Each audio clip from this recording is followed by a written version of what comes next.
I'm Faye What, and let's queer up South Florida and Florida. Florida anti-diversity bill could defund pride events and even St. Patrick's Day festivals and parades.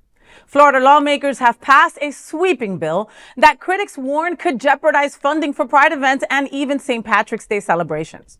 The state Senate approved the so-called anti-diversity bill on March 4th in a 25-11 vote. The legislation introduced by Republican Senator Clay Yarborough would prohibit counties from funding or promoting programs tied to diversity, equity, and inclusion.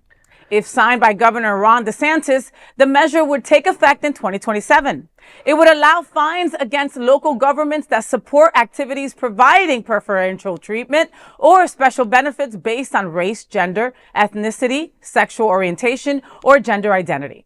Advocates say the bill could directly affect pride events, civil rights protests, and commemorative observances, such as Black History Month or Trans Awareness Week. According to Equality Florida Senior Political Director Joe Saunders, the bill's language is so broad that it could even affect unrelated celebrations. Saunders said, quote, Senator Yarborough acknowledged that he has no idea how many existing ordinances, policies, and programs would be repealed by this legislation. He also made clear that while engineered carved-outs exist for some communities, he could identify no basis for broadly protecting the LGBTQ plus community, end quote.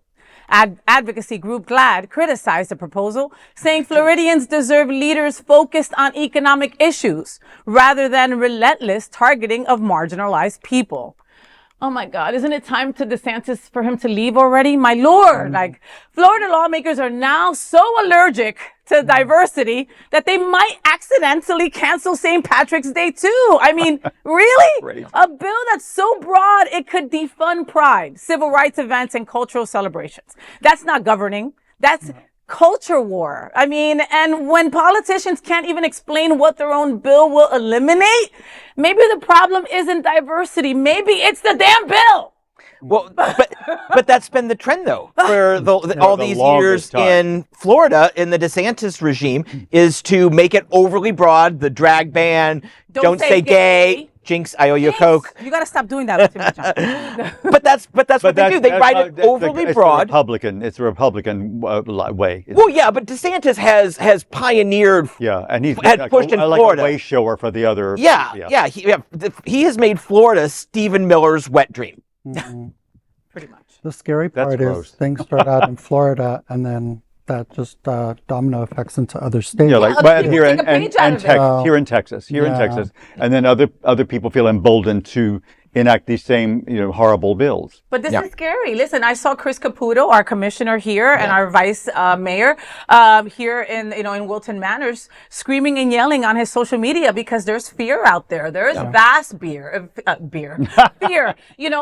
prides and our festivals are so supported by our Wilton Manors Commission, et cetera. To have them be put in a predicament where they can't no longer help. And support is scary. Yeah, because the state laws trump, sorry to use the word, but they trump local laws. And so that's a huge issue because, in Miami Beach, there's a very extensive human rights ordinance. And there are many things that the city of Miami Beach wants to do that they cannot do because they're overridden by the state laws and even by the county laws. Yep. So it's really a problem. It's really a major problem. Well, and you mentioned Chris Caputo has been shouting from the hilltops that this is coming. I've been, of course, as you know, I attend Wilton Manor City Commission meetings, and City Attorney Kerry Israel has been following this very closely. He updates every couple of weeks about where certain vile legislation or legislation affecting cities are. And the fact is, he doesn't really know. Wow. What's going to happen? What the extent? We all know this will get passed inside. We know that, but he can't even really reliably interpret what this could follow. And it's one of the reasons that I don't post about this as relentlessly on my site is because it changes from day to day. You know, you say, oh, X bill is dead, but then another bill got gutted and they put the language back in. You know what I mean? So this is happening in real time. So please follow the Associated Press in Florida. They are doing a fantastic job of giving you the game day play-by-play of what's happening on this and other legislation. So they are a reliable source. Please follow Associated Press and then follow Greater Wilton Banners, because I will have final results, analysis, and what people are thinking about the legislation afterwards. And that's so important. And you can follow Faye What, because then I'll be screaming my head off right there if Pride is not supported or other events that are so important and dear to our community. I can't even fathom. All right. But we will bring you more on this as it comes out. And there is no other queer nonprofit media platform like this in the entire world. Support our LGBTQ stories by sharing them and subscribing to Queer News Tonight.